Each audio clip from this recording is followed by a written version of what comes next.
Your favorite sportsbook, BetUS.com, is back for our 28th year of NFL action. With the industry's biggest sign-up bonus of up to 200%, BetUS offers our members the opportunity to cash in on all your favorite sports, including NFL, NBA, MLB, and more. We've also got hundreds of new casino games, including the coolest new European slots, and our live dealers are waiting for you at the table. Sign up at BetUS.com today to get into the action. BetUS, where the game begins.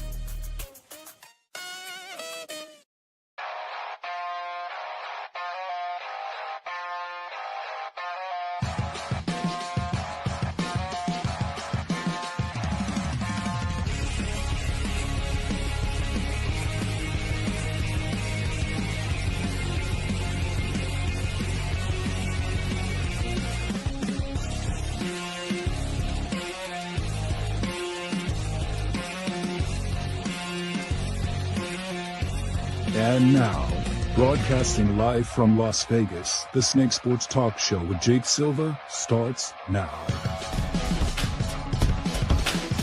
All right, ladies and gentlemen, here we go. And we are back on the Snake Sports Talk Show live on a Wednesday with my co-host and partner in crime, Chase Steffes, joining us.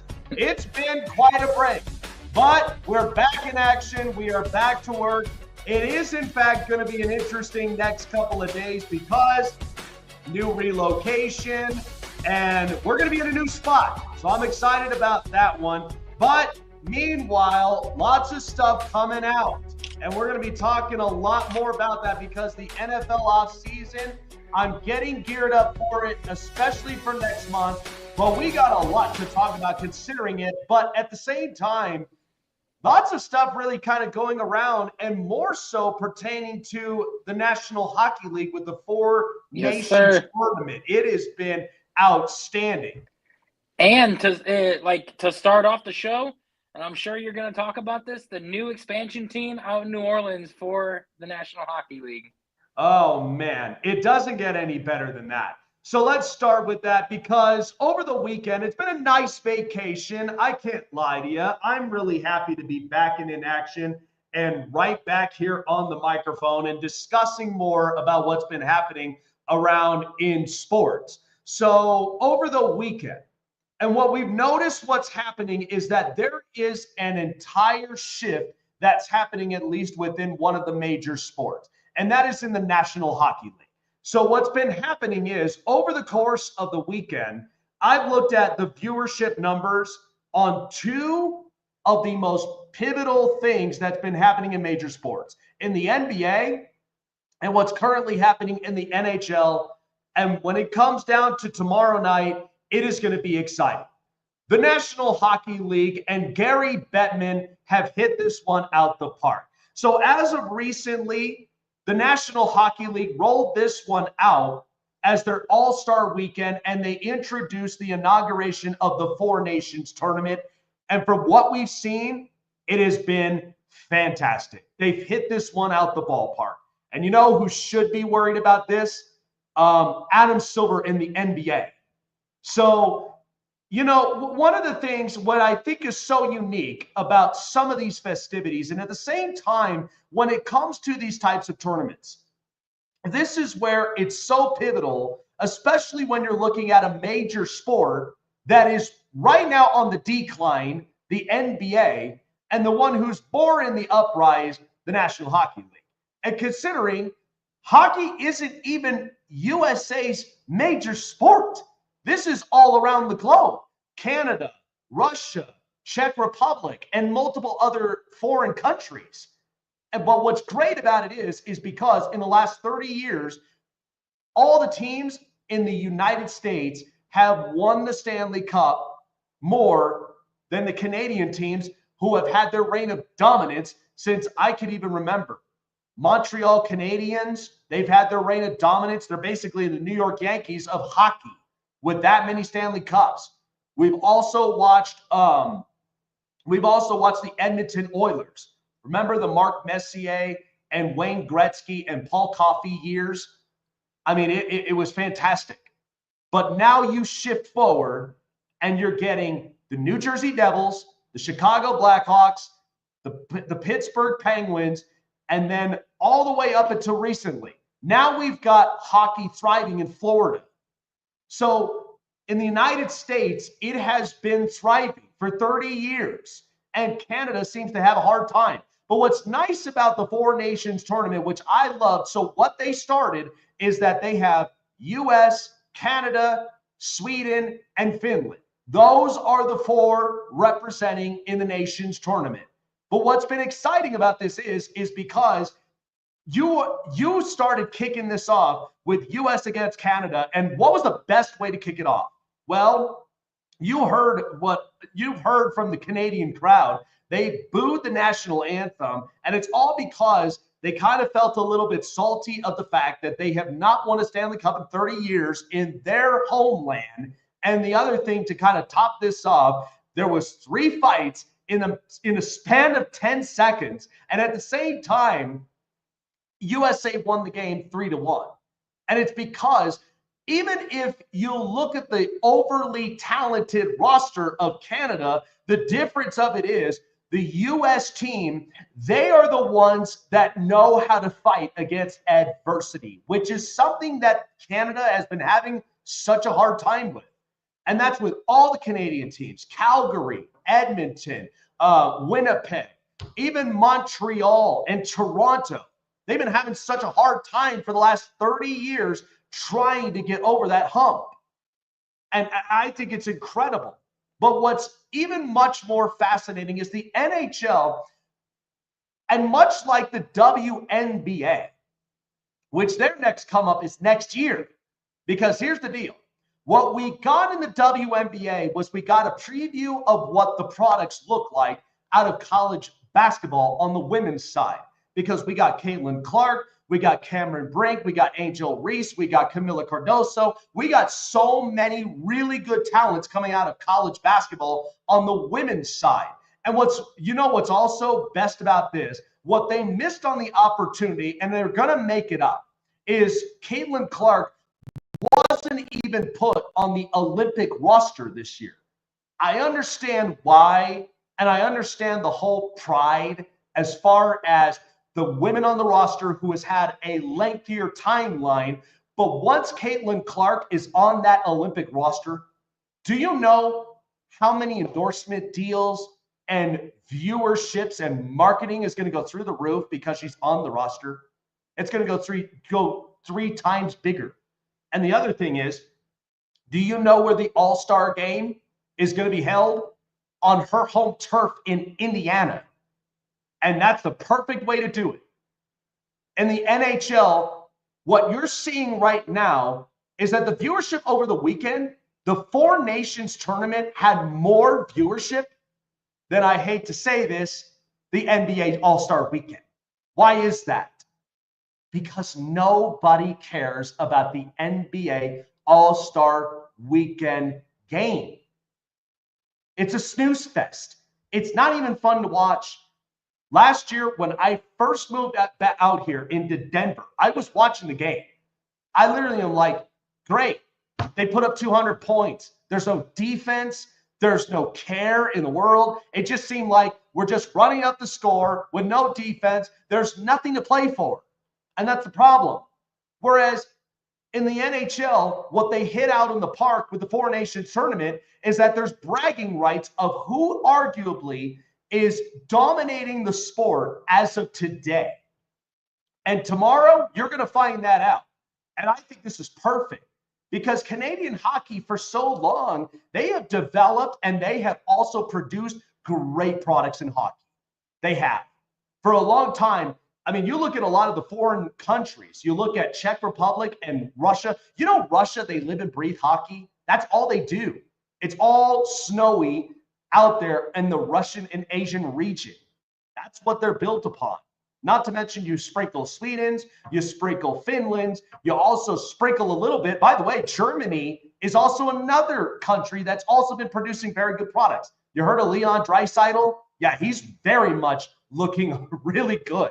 So the other thing is what the NHL is thriving on is that they've already set themselves a brand new television deal in Canada, which is also going to up their viewership probably by 2 times more than the NBA. They're also allowed now 2 new expansion teams, and just like Chase ended up mentioning, New Orleans is now on the map.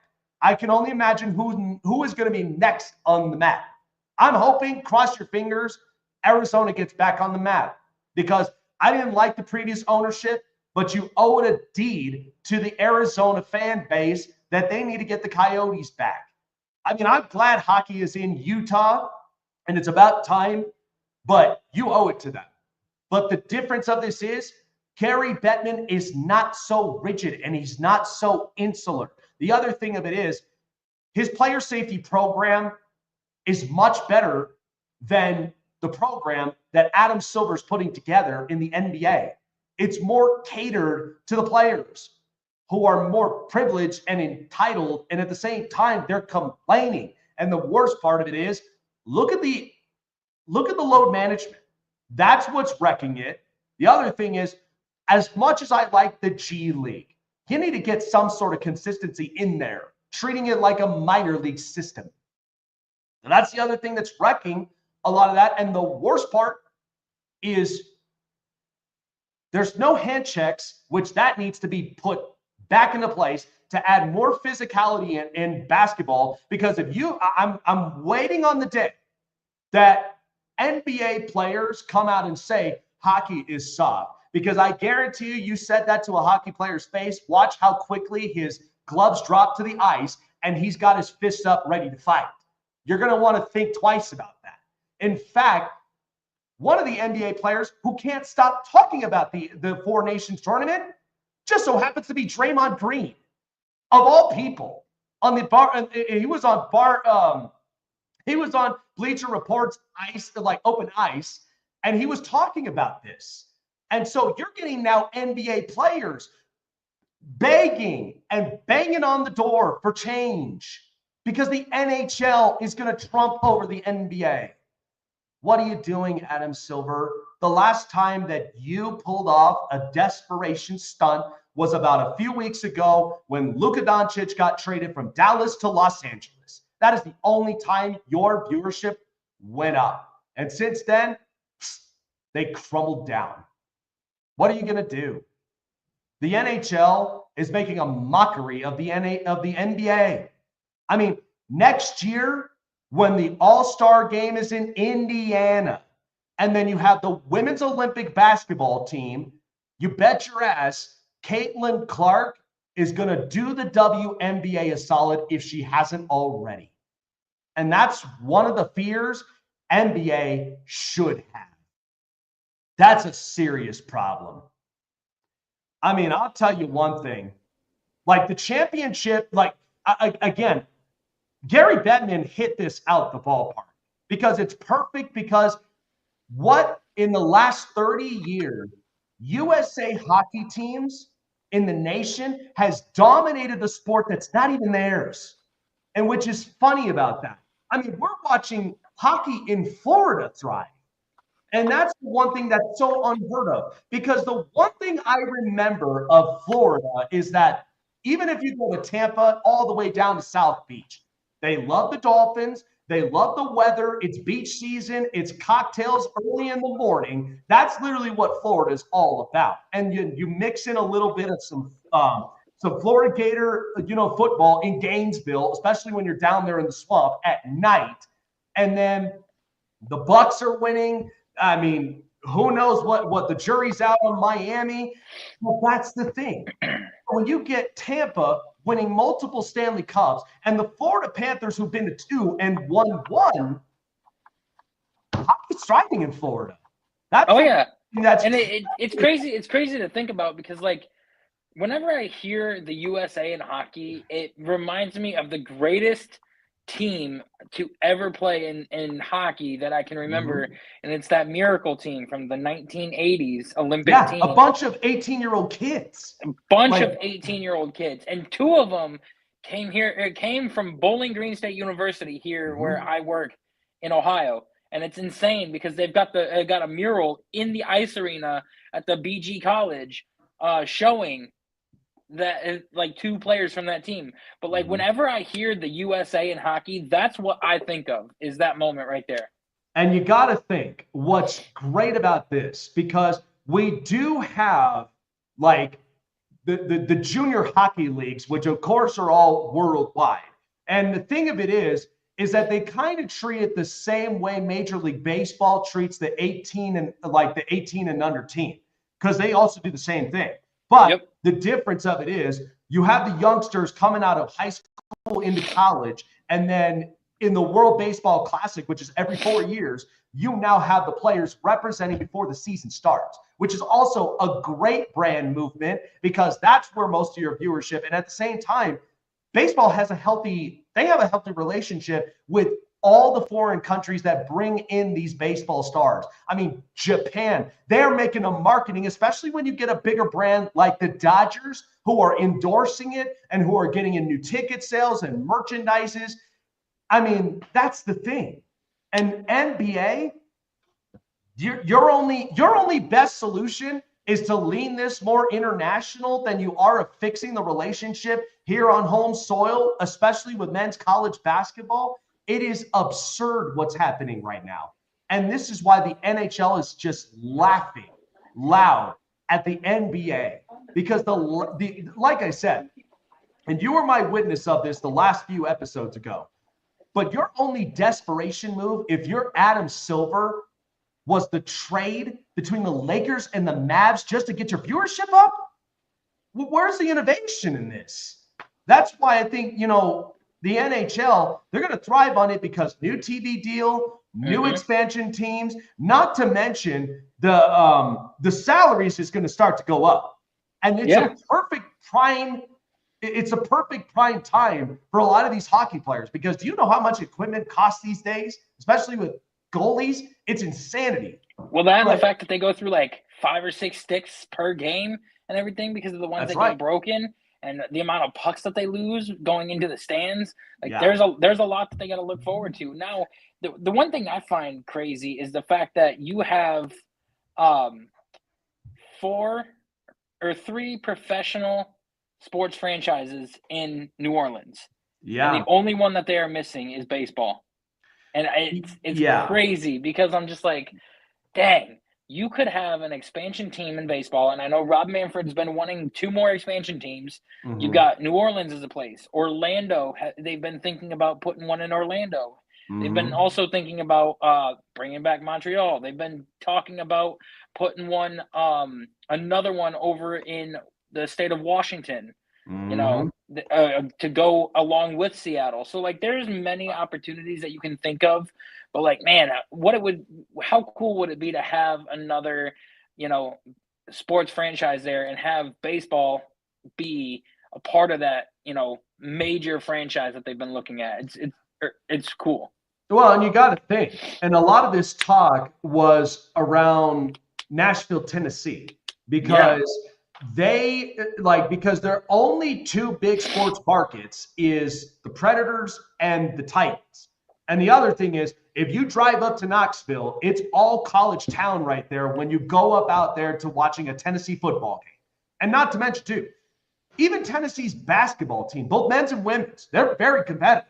And so it's like you bring in baseball, which it makes a lot of sense, because you're also close neighbors to Louisville Slugger in Kentucky, so it makes a lot of sense. And you're directly, not that far from the Cincinnati Reds, not that far from the Atlanta Braves. You're not that far from, a lot of these baseball franchises that you can see out there. And it's there's many different opportunities. And Rob Manfred's been looking at this for so long that I'm beginning to wonder what is taking so long with this. And I'm also beginning to wonder if he is trying to put more than just one team together, because or 1 or 2 teams, because if he's trying to do 2 teams, it's not going to be able to work.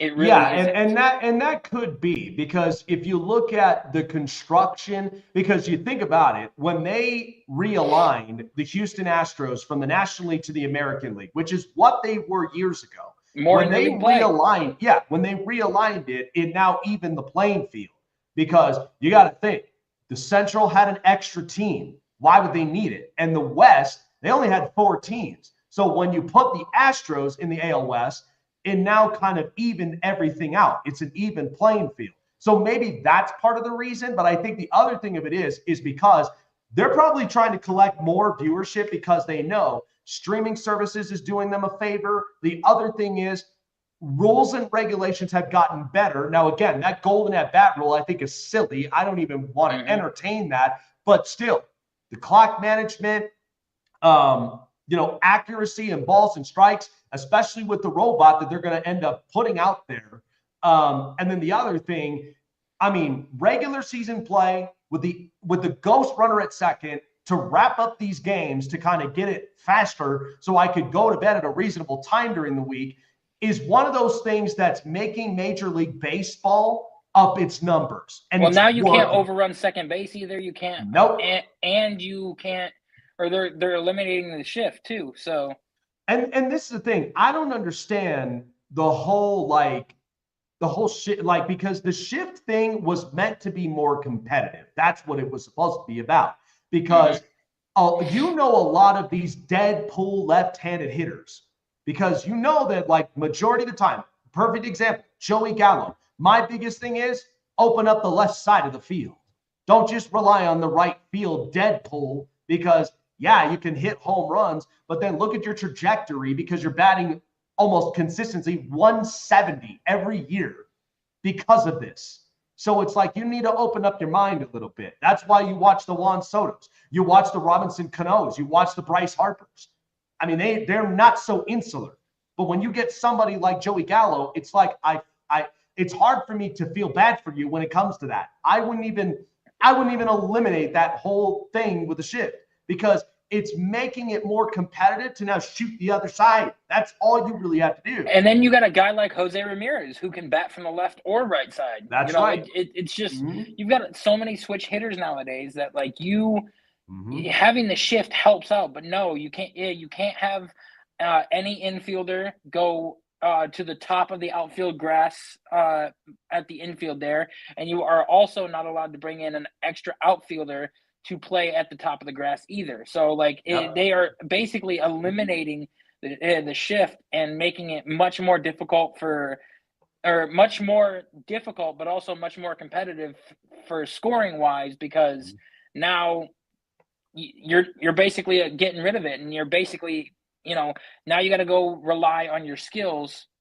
instead of relying more on defensive play. So it's just very, very tricky. But I think that what's taken Rob Manfred so long is he's trying to figure out how he can add more than just 2 expansion teams and create another, probably trying to add 4 or 5 and create another division in baseball and figure out how to align the teams properly. So.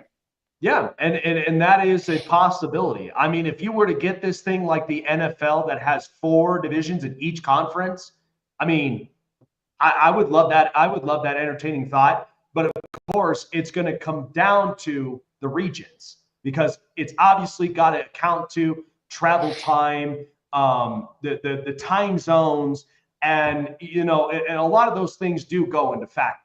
But then again, do you also expand the baseball schedule too from 182 games to 200 and something? Because now you're factoring in an extra team or extra 5 teams with a whole nother division, more interleague play, or you're probably going to have less in division play than what you do, because normally you have an 8 to 9 or 10 games for each divisional opponent.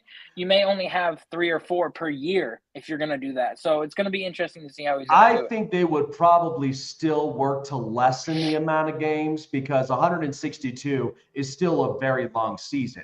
My only thing is, and like I said, if you got rid of the 62, and however that you're going to put this together, 50-50 or 60-40, my biggest thing is that I want to be at a point to where the All-Star weekend is it's at a perfect prime time during the summer, because that's where people end up tuning into that a lot.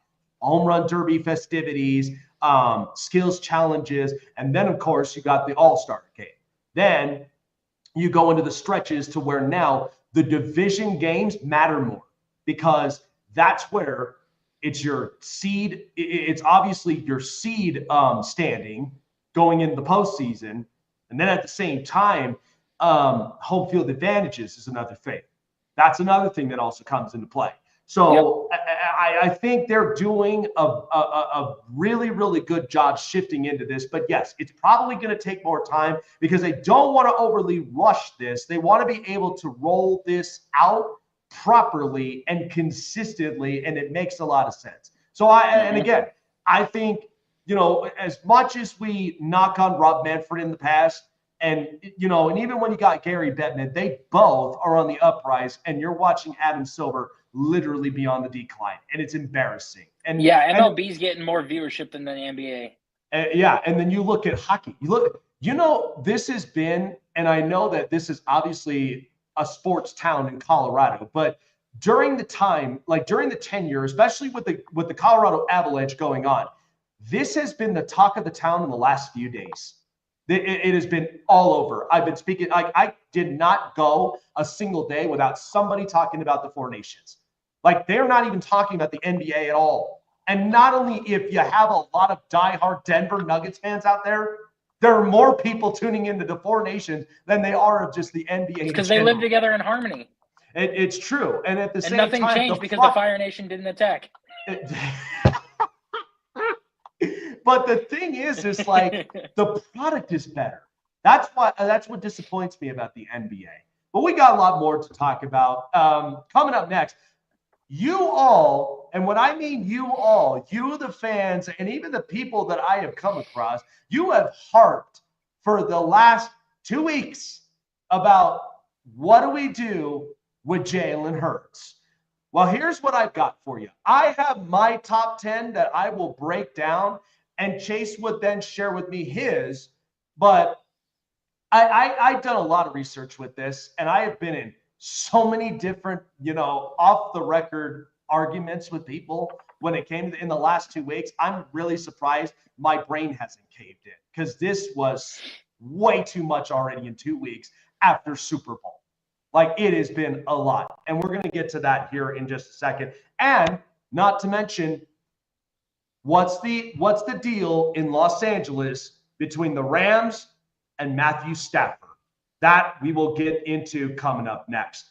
Well, folks, like we've said before, BetUS, they have been on fire, and specifically more, Four Nations tournament and Super Bowl in the NFL season may have come to a close, but not so much for the prop bets that could be going on during the offseason. Where do players land during this offseason? Who's going to get franchise tag? Who's going to end up getting traded first? There's so much that is going on at BetUS as we're getting ready to almost close the month of love in February. And we're getting ready for the madness of March. So you don't want to miss out on what BetUS has in store for you. With their award-winning sports book for over 30 years, not to mention their best-in-class prop bets and contests that are going on every single day of the week. And not to mention, when you sign up, you also get your very own account managers who steer you into the pathway of greatness when it comes to sports bets on your next contest. Now, all the best in class is why BetUS is the most trustworthy sportsbook and daily prop betting for your next game. It has been fantastic. Not to mention, check out the casino play that's also available at BetUS.com. Sign up at BetUS, and when you do, $50 or more in your deposit in the first 3 deposits that match up to 125% bonuses of up to $2,000 in winnings in just those 3 deposits. Triple the amount of fun, especially when you got the WNBA around the corner, you got NBA playoffs, you got the NHL trade deadline and playoffs, and the Four Nations Championship tomorrow. And the Combine next week. And by the way, NASCAR races, NASCAR season's underway. There's so much happening at BetUS, but don't get overexcited. Gambling problem? Call 1-800-GAMBLER or seek therapy in your respective states wherever you may be, because BetUS doesn't want you to get overexcited and gamble irresponsibly. They want you to get the best out of what BetUS has to offer. Check out BetUS for yourself today and get on the edge of the action. BetUS, where the game begins.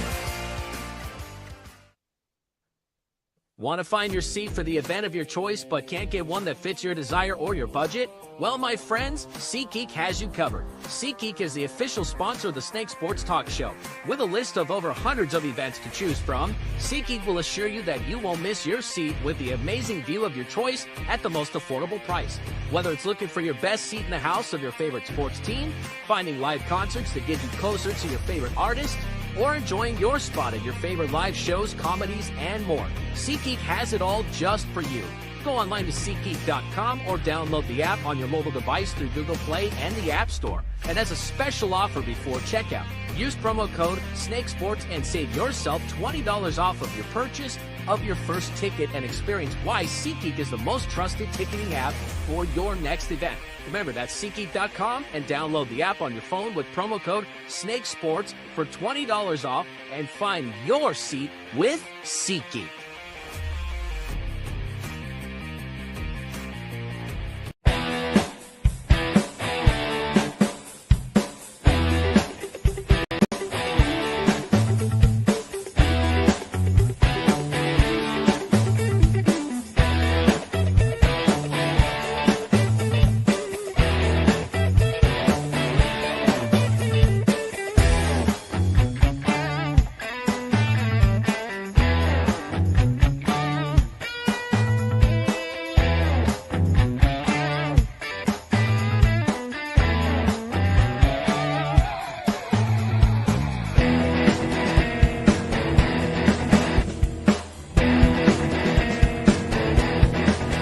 Snake Sports Talk Show is sponsored by Muscle Tech, with hundreds of supplements and vitamins to choose from, all packed with 100% all-natural proven ingredients.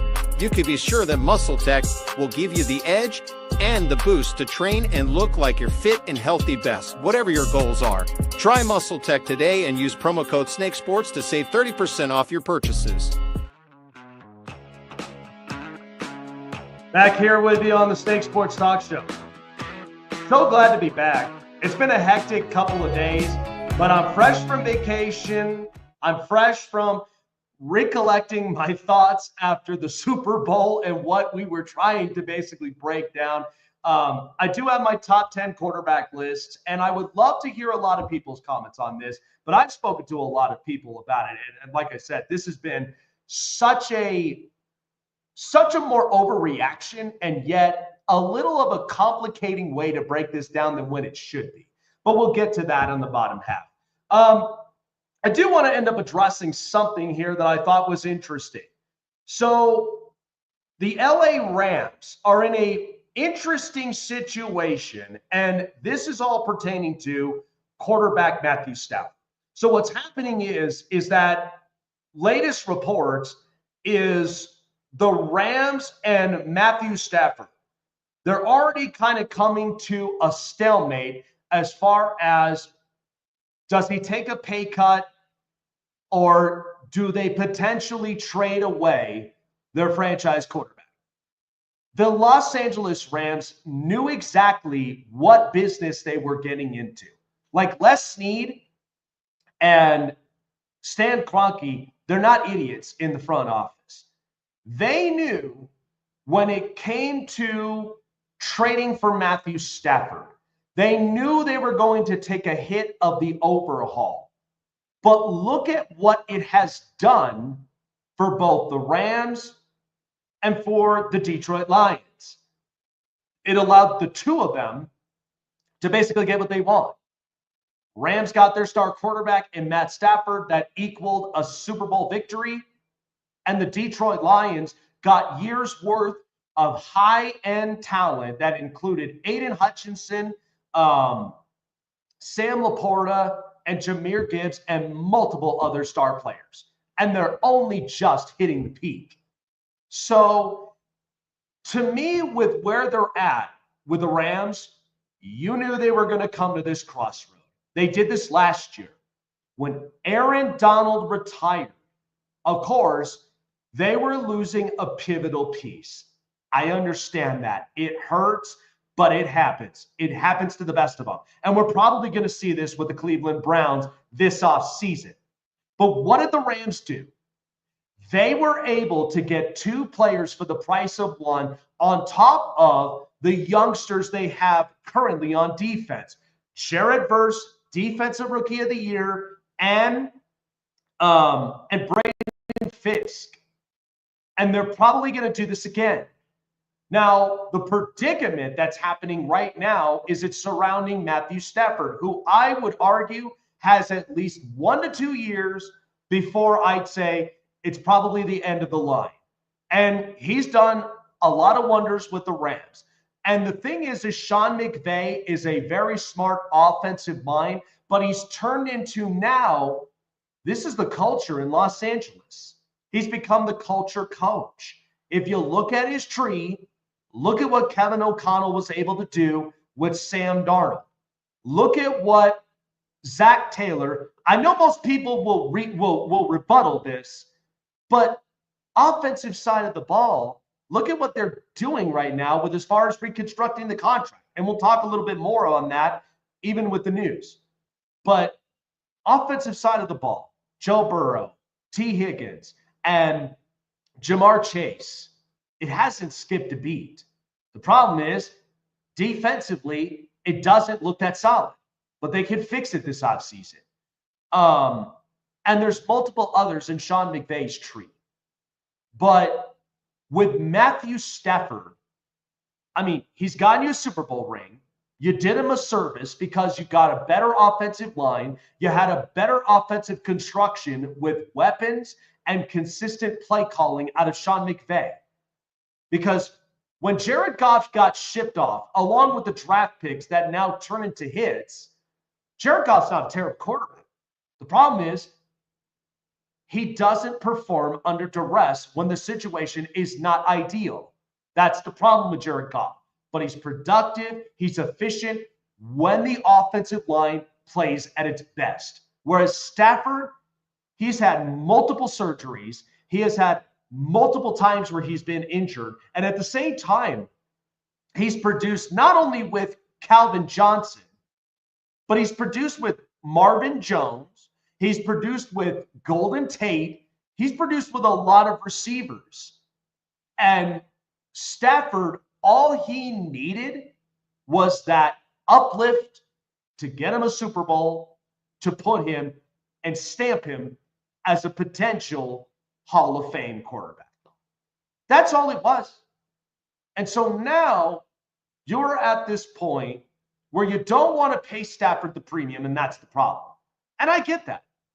Now, the thing that's circling around is, what if the Rams traded Matthew Stafford to the New York Giants? That's been a revolving door.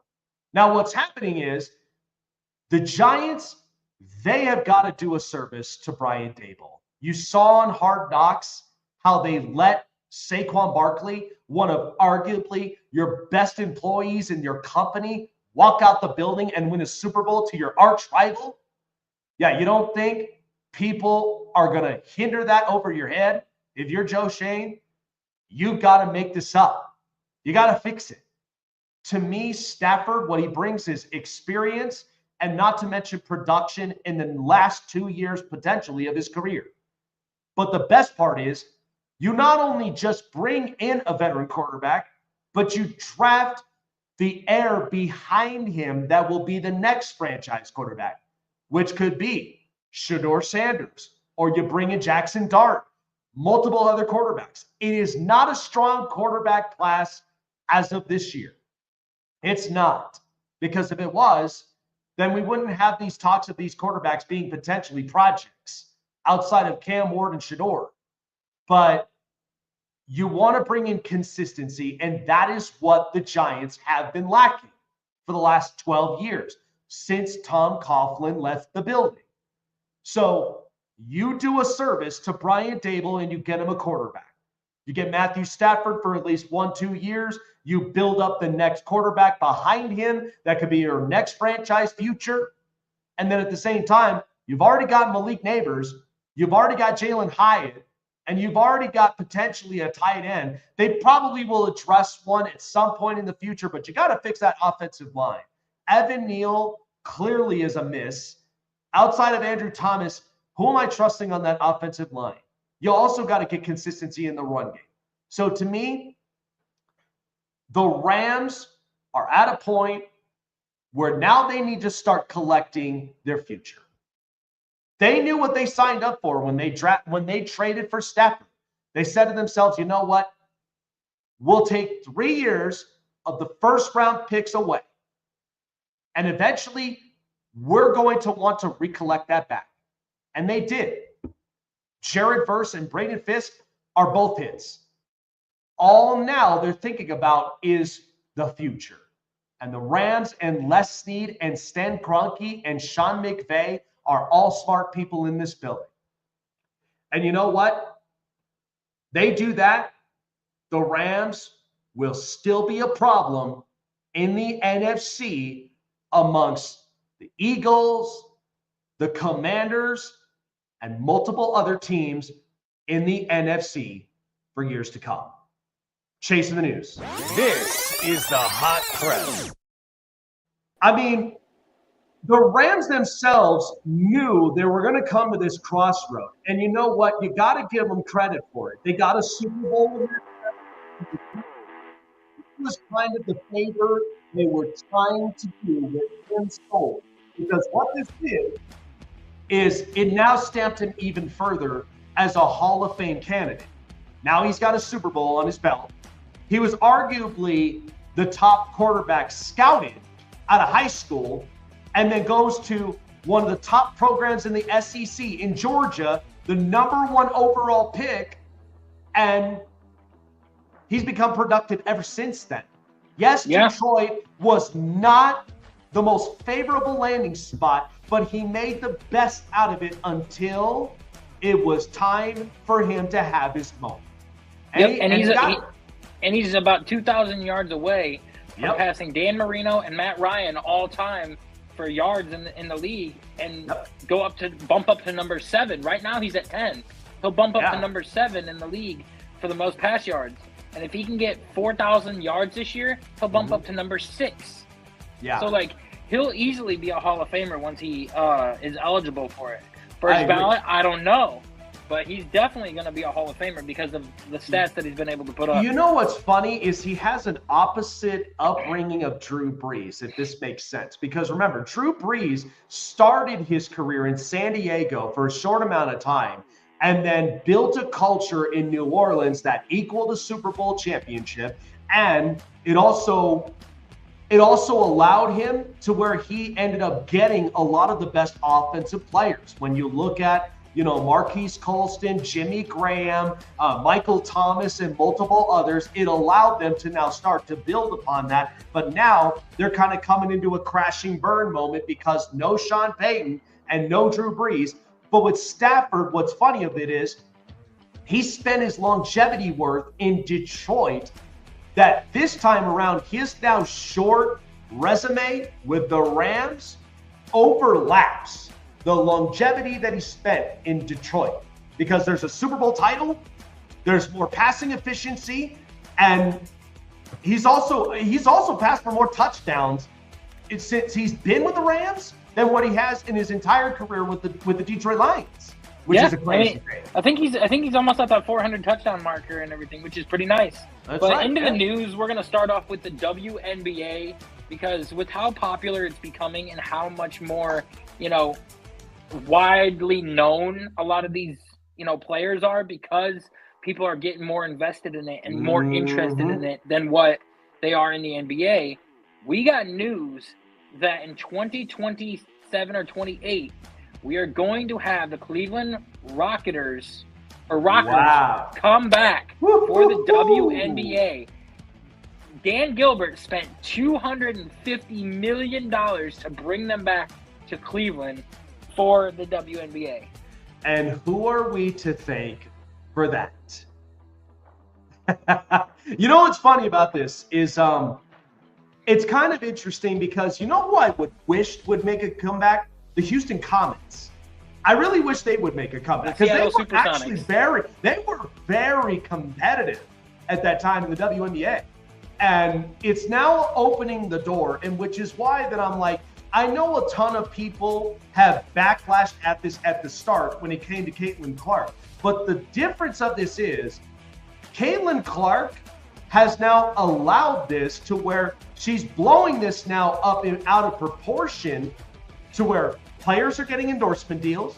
I mean, you just saw Angel Reese now come out with a meal in McDonald's. So she's got that endorsement now coming there. You got shoe deals, you got and it's all because of that draft class and with her at the helm, it's now allowing for other WNBA players to feast on this. She's the LeBron of the WNBA. Oh my God. She's starting to become the Jordan of the WNBA because of the endorsement. She is. And like the fact that Cleveland is bringing back the Cleveland Rockers of their old name and everything, and the old logo, everything is coming back for the WNBA for that team and that franchise. And it's going to be the games are going to be played at Quicken Loans Arena as well. I guarantee you in the next 5 years, okay, between the NBA and the WNBA, who are you going to name out more? I'm thinking WNBA players. Yeah, because I don't know a damn thing about some of these NBA players. Like, and that's a problem. They lean more towards the international, which, to be honest with you, what are these international players really doing than the domestic ones? They're not out there with their endorsement deals. They're out there just living the life. Because you got to think, they have a different upbringing on foreign soil than they do if you were born in the States. Because the States, we have everything. You got commercial deals, you got endorsement deals. You're on the public view at almost 24/7. Whereas, I mean, look at Jokic. You really think Jokic enjoys being on the public's eye all the time? I watch his interviews all the time. He doesn't look that enjoyable. I can hardly even understand what he's saying because of the broken English. So it's like, yeah. Yeah, it's crazy insane. But now we're going to transition into the baseball side of things. The pitchers and catchers reported last week. Now we've got a lot of the other players reporting this week and everything. And you've got a lot of baseball news. But one in particular is the Boston Red Sox and the drama that is going on with them. They signed Alex Bregman to a 3 or 4 year deal this offseason. And they want him to play third base. That's where he's, become an all-star at. That's where he's gotten gold gloves at. And, the Red Sox have been very, very, lackluster at the third base position defensively. So now they asked Rafael Devers to swap to DH, and he said, no, I play third base. I refuse to move. And it's causing a lot of drama and controversy because the Red Sox have, I think, a top 3 MLB prospect in the minors right now that they are looking to move up to play that second base position. And now they've got nowhere to put him. You know who I feel bad for? And I watched that interview. I feel bad for the translator for Rafael Devers. He's like the middleman stuck because he's trying to answer with what Rafael Devers literally put him in that position. He didn't ask for it, but he's been put in that position. Here's the thing. I'm siding with the Boston Red Sox with this because, and you know what's funny is I go back to the NFL, is what have we learned about this Super Bowl? Yes, you can have high-powered offense. Yes, you can have the most talented franchise quarterback in the league. But what did Philadelphia remind us? When you have an overpowered, talented defense, it's hard to score points. Whereas in baseball, I know everybody's fixated on offense. And the other thing of it is, too, pitching has also become solid because everybody's trying to hit for the home run ball. But the other part of it is, look at some of the top 10 defensive teams in Major League Baseball.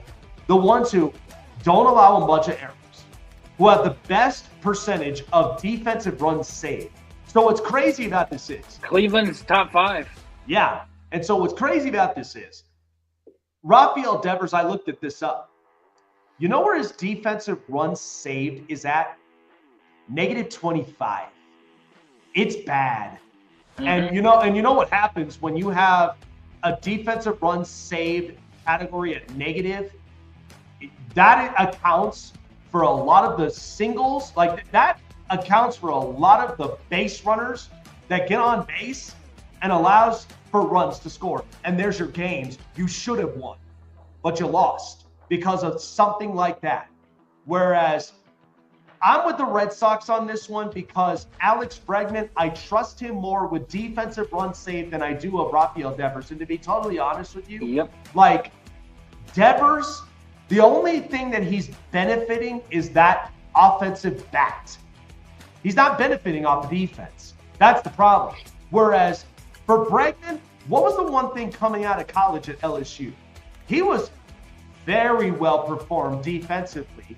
And as far as the bat, it was going to take him some time until he finally found his consistency, and he has. I mean, he's the kind that I'm getting 25 plus home runs a year, and he's somebody that is at least shutting down the amount of runs given up because of one single position. That's the hardest position in baseball, is that hot corner of third. If you don't shut that down, there's accounts for a lot of those potential wins you would have had that now become losses. Yeah, I mean, shortstop is actually the hardest position, but third base is the second hardest. But like, I did some advanced metrics. You know how many runs he gave up last year? Oh God, I can only imagine. We're talking Devers, or are we talking Bregman? Devers. Oh, Devers. Oh, I would assume it's through the roof. It is. It's astronomically high. But you know how many games they would have won if Devers had played third base better? Because I'm going to assume, correct me if I'm wrong on this, but they would have won 30% more games than what they did if the run save was changed. So Devers, his errors that he made at third base caused at least a minimum of 2 extra runs per game that he played, that those errors occurred with. God. And then with the runs that he gave up because of that, or the advancement in the bases, and being able to hit them in, the Red Sox would have won 15 more games had they had a better third baseman defensively. Oh my God. Because with all of the mistakes that he made, whether it's dropping the ball, whether it's skipping over it, whether it's overthrows, whether it's like not fielding it correctly, all those things that go in the advancement of the runners on the base and where it puts them at, for the next player to hit them in, 15 wins is what that accounted for. Oh my God. And this is a team that missed the postseason by how many games? 7. Could you? Oh wow! I can't even. This is seven or 8 games is what they missed the postseason by. But what's so funny about this is because, and I like what the Red Sox are doing now offensively. I'm still in the air with their pitching, but offensively they're getting better because you're getting some important bats back from injury, because Trevor Story, the jury is kind of still out on him, whether or not that he will be a pivotal piece in this roster. But Tristan Casas, Duran, like, you got talent on that roster. It may not be the talent that you once had when you had Mookie Betts before you shipped him off to the Dodgers, but the thing is that, I mean, you just watch the Yankees. They literally gave up Juan Soto, who's arguably a very, very good player in baseball, for the price of 3 to 4 players. And they're loading up because they know they just got into the World Series and they want to get back into it and maybe potentially win it. But the Red Sox, they want to be a team that's going to piss a lot of teams off. And I could see that happening. And now, the thing is, when you add that now third base in Alex Bregman, watch how different the defensive runs saved now become W's because of that. Yep. And don't be shocked if they bench Devers or releases his butt because he is not, playing ball correctly. I think you would probably have him sit out the lineup as a reminder and to really kind of set the tone in the organization that, look, we're going in this direction. You either want to be a part of this or you're out. And listen, I don't want to take him out too heavily because I know offensively he does account for those runs batted in that he has. Because, offensively, he's a star hitter. But you got to think about the benefit for the organization first than that. Because you missed out on 15 games that could have been W's. Imagine what that would have been like. And you only missed the postseason by 7 games. That point, you would have been the last place team in the wild card. Yeah, because I think that they were the 3rd team out of the wild card. If they won those 7 games, I think they would have barely made the wild card by either half a game or by 1 game. They were so close. Let's transition into the last little bit of news that we've got. And we've got the combine around the corner next week, actually, the 24th through the 2nd of May. Mm-hmm. And we actually have a lot of videos going around with Cam Ward and Shedeur Sanders. Oh, yeah.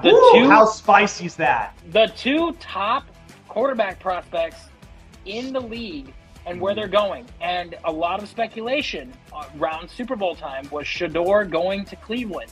That was his first visit. That is going to be his first visit at the combine as well.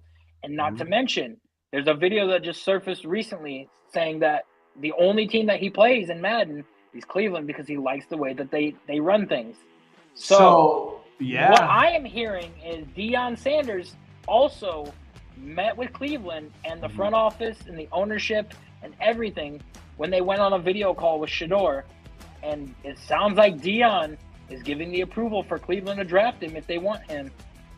Well, and this is the thing, and you and I both spoke upon this because this was a hot topic depending on what kind of power and say that Deion Sanders truthfully has. And I told you this. If you're a parent, and I understand you want the best future for your kids, but sometimes us as parents, we need to take a step back and reevaluate of, well, we want the best for our kids, but if I taught them well enough to blaze their own trail, to set their path, let them.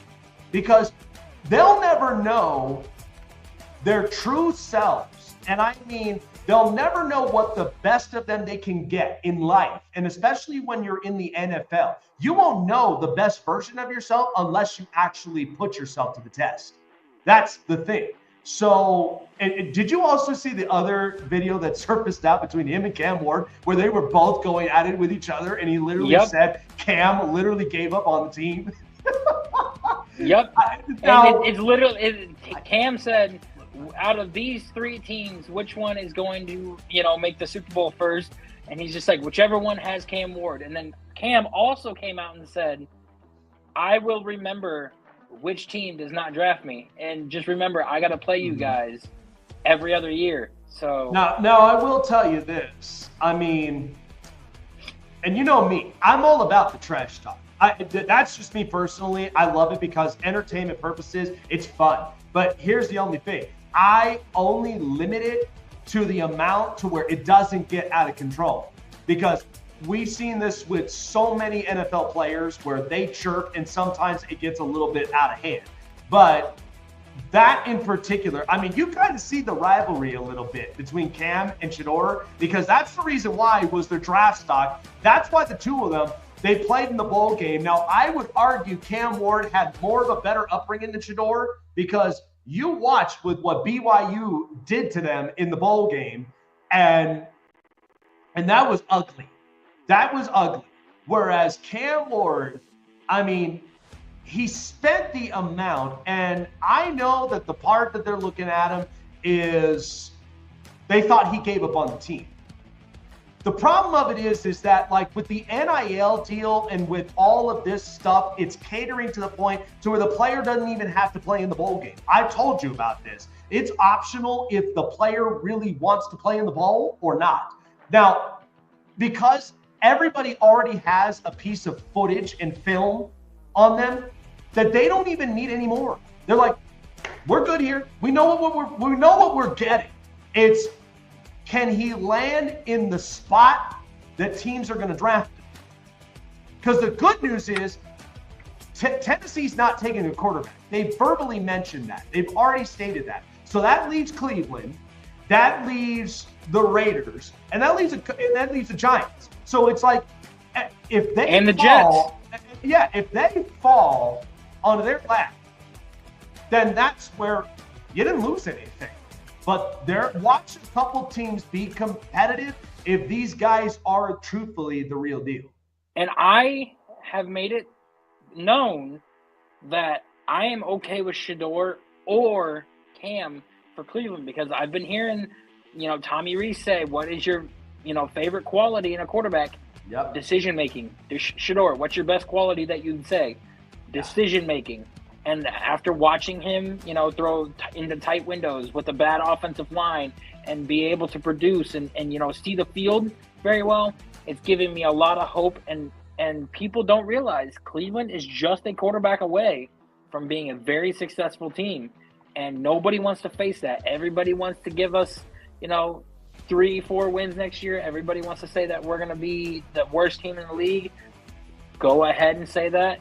When we draft Shedeur or draft Cam and we come out on top, let me be the first to say I told you so. I just say, and like I said, the thing that I would benefit more for Cleveland is you basically get the assets of their value of where they stand right now when it comes to Myles Garrett and even with Denzel Ward, because you'll get more of the reward back so that now you go further into the draft because of how deep it is, and you go and you draft the pivotal pieces that that can reload and can help Cleveland go on a run.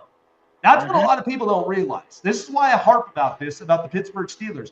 I know they love TJ Watt, but look at the offensive side of the ball. The offensive line is not that strong, and what's happening is I feel like because Najee Harris and Jaylen Warren are both free agents, but I have a feeling that Jaylen Warren, they'll probably bring him back before Najee because I think they've already declined the fifth-year option, and they don't plan to bring him back. That's what it sounds like to me. So they're probably going to end up drafting a running back, but in order to do so, you need the capital, which is why I'm like, why are we being so defensive of this about the TJ Watt team? I'm telling you, I'm so hated in Pittsburgh, but I'm telling you, you gotta see through the lenses of what that potentially looks like with one pivotal player.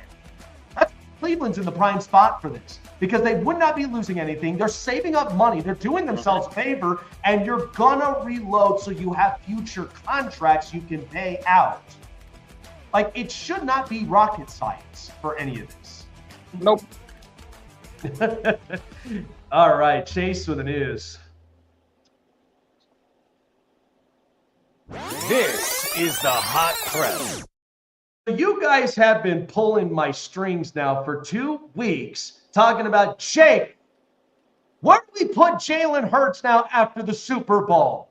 Because a lot of people, the problem that I'm having right now, which has, I'm kind of lucky that my brain hasn't turned to mush for the last 2 weeks because I've been hearing every single outside voice, and it has been so surprising and daunting to me the way that the public is literally viewing a lot of these quarterbacks.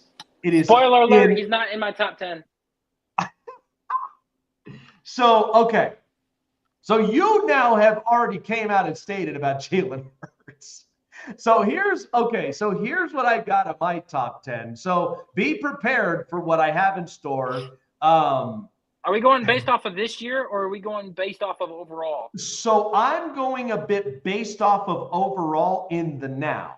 That's where I'm going at. So here's what's interesting about this. Music, please. So, all right. So let's start off at number 1. This is my top 10. So here's what I'm breaking down at number 1. I don't care what it is. Like, I don't care about this at all. Like, okay, he's looked bad this year. I don't care about that. The standard still stands on Patrick Mahomes at number 1 because his ceiling is the Super Bowl and the floor is the AFC Championship. He has been to 7 straight AFC championships since he's been in the league, and he's already won 3 Super Bowls to this point. Does it suck that he didn't get a 3-peat? Yes, but that doesn't hinder on his long-term career when you're talking about, because the Brady and Mahomes conversation has been kind of put to rest for now. I've only here's what I've done. When I get through a chapter of a book, I have a bookmark. I've left the bookmark at where it stands right now, and I've closed the book for now until I reopen it again. That's how I treated this whole thing with Tom Brady and Patrick Mahomes. So I'm putting Mahomes at number 1. Now, the 2 through 4 could be very interchangeable, but I feel like at number 2, I put Josh Allen on this one. Because Josh, when he first came in, you know how raw talented that he was. He didn't start winning playoff games until the offensive line got better, weapons around him started to get better, and not to mention the offensive play calling with Brian Dable and with Joe Brady has allowed Josh Allen to be more consistent, more efficient, and more productive. And not to mention, look at the run game he has. So Josh Allen, what that's turning into playoff wins. That's turning into division titles. And that's why I think with Josh Allen, what people are kind of signaling out is that Josh isn't in the big game. He will get there, much like the other 2 quarterbacks I have listed. Because number 3, I'm putting Joe Burrow. He has a Super Bowl appearance. Granted, he didn't win it, but at the same time, on his healthy years, he is arguably the most efficient quarterback I think I've ever seen. Purely from a pocket standpoint, because you saw the amount of passing yards he had this year, the amount of touchdowns, and the touchdown to interception ratio. Holy cow, it is ridiculous. But this is why Cincinnati needs to do him a favor and get him a better defense. And at the same time, from what reports are saying, they want to retain the top 3, which is Jamar Chase, T. Higgins, and Trey Hendrickson. Everybody else, you can change them out. But they got a new defensive coordinator in Al Golden from Notre Dame out of Marcus Freeman's tree. So who knows how that defense will look. Number 4, I'm putting Lamar Jackson. And the only reason of this is because I know with what he is in the regular season. He wins 80% of his games when he's on the field. He's 23-2 all time against the NFC. Just because he lost to the Philadelphia Eagles and the New York Giants does not mean that that hinders the amount of wins that he still has against NFC opponents. And Lamar, the knock on him is when they get into these big games, he does tend to at some point fall. But this year, here's what's different. Is that on Lamar Jackson, or is that just on the play calling for Todd Monken and company? Because remember, they were the most run-efficient team amongst the Packers and the Eagles this past season. Okay, and why they didn't end up running the football more often with Derrick Henry, one of the most perennial running backs that we've seen in our generation, I don't know. But Lamar eventually, like Burrow and like Allen, will stamp in getting his opportunity to play in the big game. Now, number 5, this is where it was controversial, and this is where I got pushback, but I'm putting Matthew Stafford there. Because here's my deal about Stafford. Stafford has at least 2 years left until you call it a career. But since he's joined the Rams, with a Super Bowl win, he's been arguably the most efficient quarterback, at least in his position in the NFC. And at the same time, Sean McVay has transformed him to be the most productive quarterback that we see. Again, I know most people don't want to hear that because they're like, well, he's only won 1 Super Bowl, but what's his playoff successes? But here's the deal. since he's joined Sean McVay, his percentages as far as production levels and even with playoff wins has actually increased than where it was in Detroit. So that's why with Stafford, I would take him because you know what it's reminded me of? When him and Cooper Kupp and Puka Nacua are on the same field, look at the percentage they're winning their games. When those three are on the field, that's why I put Stafford there up at 5, because I know he'll be productive alone at his position at quarterback. Now, number 6, this is why I put Jalen Hurts here. The reason of this is because he is at 6, scratching the surface to the top 5. And the only reason of this is because if you want to compare the Super Bowl victories, compare this to the 2013 Seattle Seahawks team with Russell Wilson. What did they have in common? They both had a great defense that they leaned upon. The other thing is that like Russell did not have to do a ton when it came to offensive production. Why?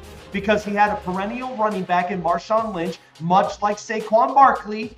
Now, I will take Devontae Adams or Devontae Smith and A.J. Brown over Doug Baldwin and Golden Tate all day. But the thing of it is, they were so effective as far as offensive weapons. But here's the other thing. How many times did Jalen Hurts run out the pocket to go get first downs? And look at the tush pushes. I know people still harp on it should be banned, but why? So you're saying he won because of a super team. That's basically what you're saying. So I'm not saying that in particular. Now, he does have very effective pieces around him. But the difference is that with Jalen Hurts, unlike Brock Purdy in this predicament, this is why Brock is not on my top 10. And the only reason of this is because I've watched Brock with a super team and I've watched Brock with about nearly an average or above average roster. When those pieces are taken away out of this equation and he's just a quarterback. And I've seen the difference. With Jalen Hurts, what he possesses more than Brock Purdy, he's capable of throwing the deep ball. He doesn't throw it a ton, but he's capable of doing that. I mean, you watch that pass to Devontae Smith. How beautiful was that? The other thing is you're picking and choosing a few plays here, though. Like but I know the physical gifts he has. One of the things that I'm looking at is like he's got a super team. Look at all of the times that he has not had this top-notch defense or this spectacular offense with one of the best running back in the league. I did. And now you're looking at a Jalen Hurts that can't even make it out of the first round of the playoffs and getting bounced by the Bucks because he's not a quarterback that you can rely on to carry you to that threshold. But you know what I have watched? Because here's the thing. When you say that, I watched Jalen Hurts in 21 when they started at 2-5 and they ended up finishing at least with 9 to 10 wins. And yes, they may have lost that first round to Brady and the Bucks, but the only difference of it was they did not have the talent stature as they do now. I know that that's a difference maker, but that's the point. I watched the leadership because think about it. They started 2-5. They thought this was a failure of a project because they also looked at Nick Sirianni at the same time. They didn't take him seriously that first year. But after the Flowers comment, they went on a tear. And I felt like it's because somewhere in there it clicked. It doesn't click to like the team of the 22 and the 24, but it clicked enough to where they went on a run and they made a playoff appearance. I mean, I get it, but like you see the teams, like look at Mahomes. He won the Super Bowl last year with Mecole Hardman, Juju Smith-Schuster, and Sky Moore. Josh Allen won an MVP with Khalil Shakir and Dalton Kincaid. Lamar Jackson won an MVP with Miles Boykin and Marquise Hollywood Brown and everything. And like, what do all of these guys have in common? They have been able to take a terrible, crappy roster and still make it very far and get into the playoffs, get to the AFC Championship, get to the Super Bowl, win the Super Bowl. Jalen Hurts has a super team and has a high-powered defense and offense, and that's what it took for him to win the Super Bowl and what it took for him to, make it very far. If it wasn't for that, Jalen Hurts is not one of those guys that can go in with a Sky Moore and a Mecole Hardman, or with a Khalil Shakir and a Dalton Kincaid, or with a Miles Boykin and Marquise Brown and go win an MVP or go win some playoff games or go do this. He is not that guy. But you also got to remember, and this is the sample size too, and this is why if you're Josh Allen and you're Joe Burrow and you're Lamar Jackson, you have got to win at some point in the next 3 years. Because here's the thing. The break that Jalen Hurts is getting is the NFC is wide open. Because there's so many other teams that could represent in this conference. I mean, we've seen San Francisco, we've seen the Rams, we've seen several other teams that have represented on the NFC side of things, and they've been different quarterbacks. But this is why the closest thing that I have to Jalen Hurts, at least in this stature, is Russell Wilson. Because remember where Russell was. He had two Super Bowl appearances, won, which were back-to-back here. But the thing about Russell is Russell didn't have to be the Superman because he had a capable team around him. He only had to do the bare minimum that he is capable of doing. Whereas for Jalen Hurts, it's about the same thing. Now, if you're talking about quarterback stature, that's why I have him at 6 and not in the top 5. Because here's the thing. He hasn't cracked over 4,000 passing yards.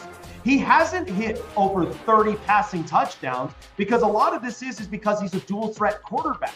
But he doesn't have to put on the Superman cape like Burrow, like Allen, like Lamar, like Pat Mahomes. He doesn't have to do that, because all of this is accounting by the health of the franchise between the front office, the coach, and of course, the talent around him that makes Jalen Hurts who he is. But never forget, there is room to say that Jalen Hurts, through his progressions, does possess the physical capabilities more than what Brock Purdy does. You've heard me say this all the time. Brock Purdy's nothing but a mobile Jimmy Garoppolo. I'm sorry to have to bust a few bubbles of San Francisco fans, but that's the truth. Like, this is why I don't have Purdy in my top 10. And I'm not even finished with this, by the way. So number 7, I don't care what anybody says, because recency bias has literally, like, it's kind of gotten me to where I went 0 to 100 very quickly, but then I had to digress because, I mean, it's social media. Who cares? But Justin Herbert at number 7. The reason for this is, I understand for recency bias, you don't put him in the top 10 because of obviously one playoff game where he threw for 4 picks. You don't put him in the top 10 because he's 0-2 in the playoffs.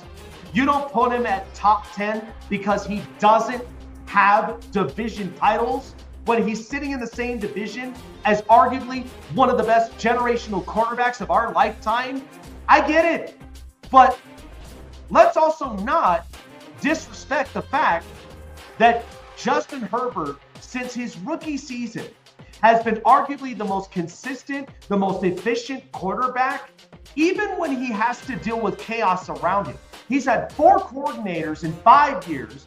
He's now at his 3rd head coach in 5 years, who, by the way, Jim Harbaugh is now starting to turn up the upside, and which is why the wins will start to come. Why do you think this offseason is so important for the Chargers to nail? Because they know if the floor is 11-6 with that talent last year, imagine what the team's ceiling is after free agency in the draft. I'm serious, because that's what happens when you have a quality culture coach in Jim Harbaugh, and he's going to develop that to where those losses now become W's, and you're building a strong culture to where maybe there's an appearance there, and we will look at Justin Herbert completely different. I'm going to stand on the hill on this. When Justin Herbert wins his first playoff game, watch how many people become crickets, because you all hated this man for no apparent reason, just because of one game, just because of his playoff record, and just because of the amount of chaos that he's had to deal with in this organization. Number 8, I'm putting Jared Goff in this one. And the only reason of this is because Rookie season, Jared Goff, oh, that was terrible. But when Sean McVay came into the picture for the Rams, he turned Jared Goff into arguably the most efficient quarterback, at least from a standalone pocket present quarterback. Because remember, he does not run a ton, but he does get mobile when he needs to open up space. The thing about the Stafford and the Goff trade is that Goff, his situations have to nearly be perfect in order for him to be efficient, whereas for Stafford, that doesn't matter. He's been in both horrible and he's been in best situations. So for Goff, the upside of him is, and I think the best thing that happened is you built a talented offensive line in front of him in Detroit. You've got a healthy run game with David Montgomery and Jahmyr Gibbs. And Amon-Ra St. Brown, he's a top 5 receiver right now. Like, those are some of the positive upsides that when you look at Jared Goff, he looks like a very productive quarterback. Number 9, and people will probably push back on this, but I'm going with Dak Prescott. Here's my thing about this. I've seen both sides of Dak Prescott. I've seen Dak Prescott when he has a healthy run game and an offensive line, and he is arguably the most efficient quarterback that we've seen in the NFC and even in the NFL. Like, if you put together that number, he's almost putting nearly Joe Montana numbers. And I get it against, sub 500 teams. Eventually, he's going to have to fix up those above 500 records, but he is so efficient with that, with 12-5 seasons. But you notice the difference. He's not throwing over 50 times a game when he has a healthy run game. When he throws for over 50, look at what happens to the Cowboys. They dismantle. So Dak does serve an importance to the Dallas Cowboys to an extent. Would I pay him over $60 million a year? No, but he serves why the consistency for Dallas is so important when you have Dak there, but you need to give him a run game. You need to give him an offensive line. And for God's sakes, can you give him a number 2, please? Like, I love the connection with CeeDee Lamb, but if you ain't got a healthy number 2 next to him, it makes it so difficult for the Dallas Cowboys to get over the top. And finally, at number 10, I'm putting Baker Mayfield there because I've watched Baker in Cleveland go from a toxic organization of what it once was at the time to where he got a playoff appearance. He got a playoff win with Cleveland, which was so important. And the other thing is that I've seen the efficiency because I watched the efficiency before Freddie Kitchens came into the picture, because once he got in, it was a drop-off. And everybody felt like it was all Baker at that point, which clearly it's not. Cleveland and the Haslams made a terrible decision by making Freddie Kitchens the head coach. Once you gave him Kevin Stefanski, the confidence went up. Offense started to become a little bit more efficient, so you were gaining that back, but then they ran him out of town. He gets accounted for when he goes to Carolina after that toxic mishap between him and even with Sam Darnold. But then when he goes to Tampa, boy, do you love this version of Baker in Tampa. Winning playoff games, much more efficient, especially when you've got arguably a first ballot Hall of Famer in Mike Evans. Like, this is the best version of Baker Mayfield I think I've ever seen now. And say what you will, Chase could attest to this, but I felt like if Cleveland did the best service for Baker Mayfield at the right moments, Baker probably would have never left Cleveland. And they would have never been in this predicament with Deshaun Watson and this whole thing to where now they got to find the next franchise quarterback. But it happens. The only thing that I could say for this is at least Baker is getting the best version of himself in an organization with not a ton of expectation in Tampa. And he goes out and he just goes and plays quarterback. We'll see if the next OC can step up and do well too. So yeah, like I said, people have been harping on me for 2 weeks. This is the best I can come up with. And look, if you want to interject, I'm all for it. I don't care either way. But I just feel like because of the amount of homework I spent on 2 weeks trying to prepare for this and trying to break this down as best as possible so people can understand. Because look, I'm going to get a lot of pushback from 49er fans. But you know what? I've got stat film, okay, from Brock Purdy in 2024 and Jimmy Garoppolo in 2021. They are both nearly identical. But Do you also got not to tell realize me. that Brock didn't have a healthy Ayuk, a healthy CMC, a healthy Debo, and everything. And But here's the thing. You put him at top 10 so fast until you watched him without those weapons, and you guys just changed your thought process immediately. That's what I'm saying. When I looked at Jalen Hurts, okay, here's my argument for this, because I don't want to go too far into depth because, again, I'm trying to save my brain some rest after 2 weeks. But the thing about Jalen Hurts is I've watched a sample size in 2020, and you saw what that roster looked like when he was in the back half of the season. Like, he was scratching the surface to where they were going to obviously move off of Carson Wentz because Carson was very reckless in his position at quarterback. So there was going to be a shift in quarterback. They already felt it coming.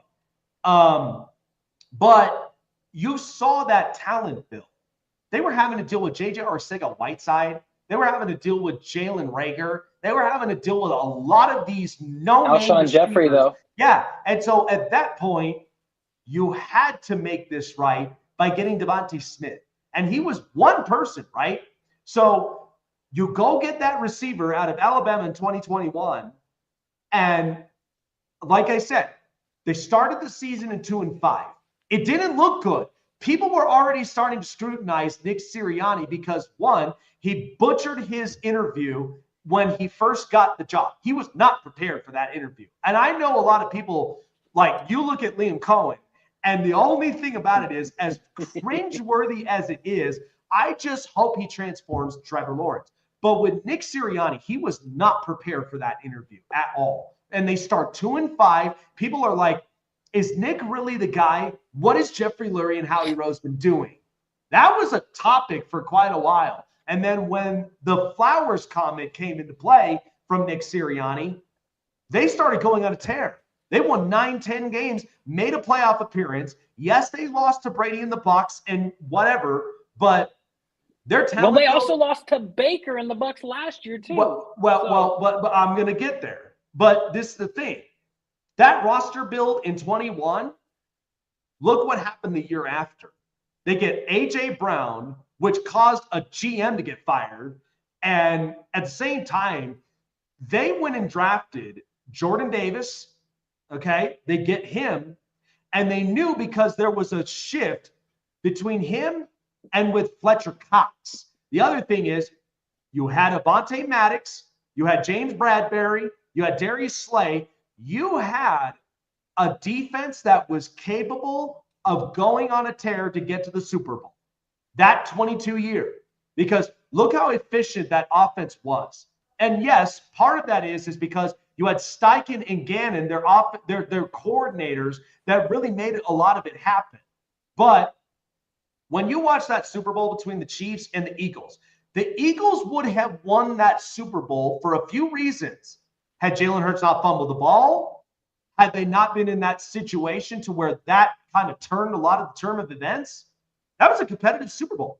And by the way, Jalen, because of the trail from Kansas City, you remember that. Kansas City was leading that game. What did Jalen Hurts do in 3 plays? He answered right back. That's why part of it is Jalen has the capabilities as far as his leadership, his pocket awareness, and understanding the talent around him was the biggest pivotal part.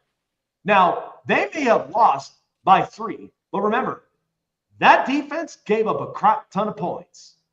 That was not the kind of superior defense than what this 24 defense looked like.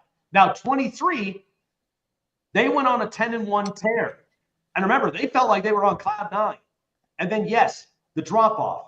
That made Jalen Hurts look bad. But it made the whole Philadelphia Eagles team look bad because Brian Johnson was not the right coordinator. Sean Desai was a disappointment. And then they go into Matt Patricia, and it made everything worse. And then you saw with how they literally were vulnerable by the time Baker and company came in and beat the Eagles. But They did not pin their face on the floor for too long. Because in 24, what did they do? You had Jalen Carter, but then you go and get Cooper DeJean and Quinyon Mitchell. Look at how the shift of talent to defense, and this is all accounting for Jeffrey Lurie and how he runs it.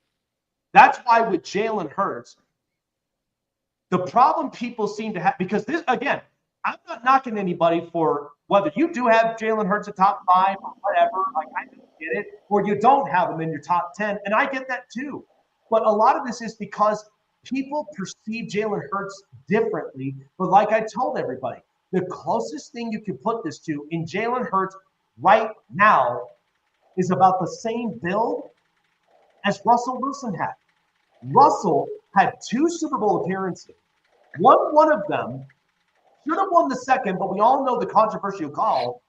But what happened to Russell during the stretch with Seattle? Yes, he's been to a few playoff games. Yes, he's come away with playoff wins.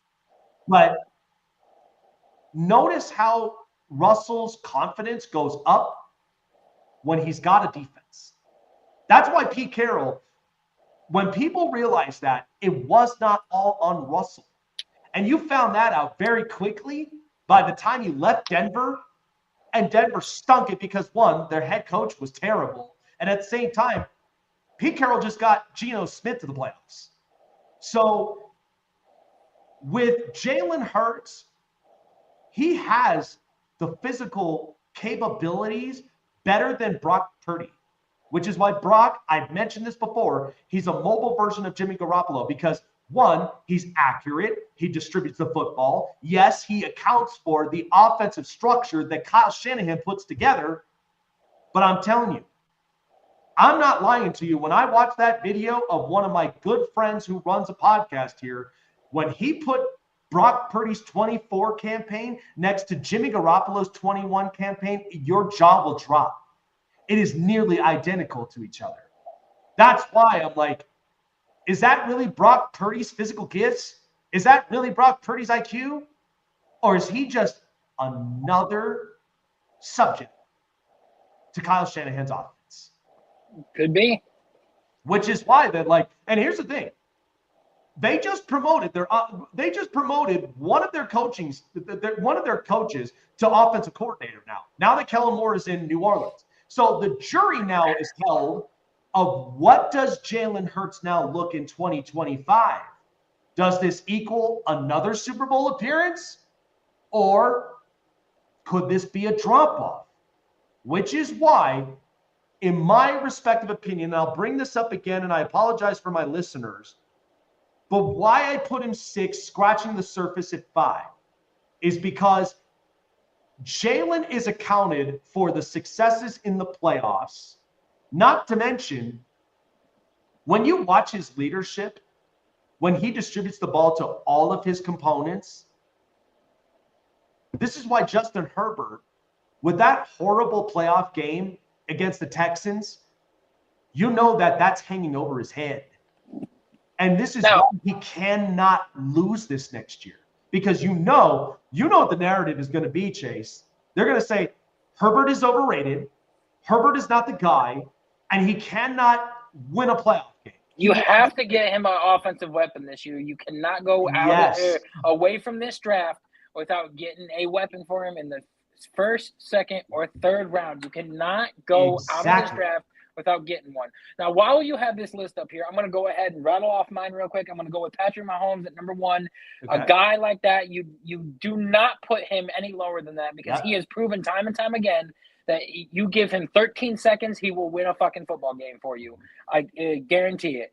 I'm putting Joe Burrow at 2 just because, his first year in the league towards ACL, second year in the league, Super Bowl appearance, and, had the best stats in the NFL last year, all out of all the quarterbacks. Yes, Josh Allen has an MVP, but Joe Burrow's looked better than Josh Allen has over the past couple years.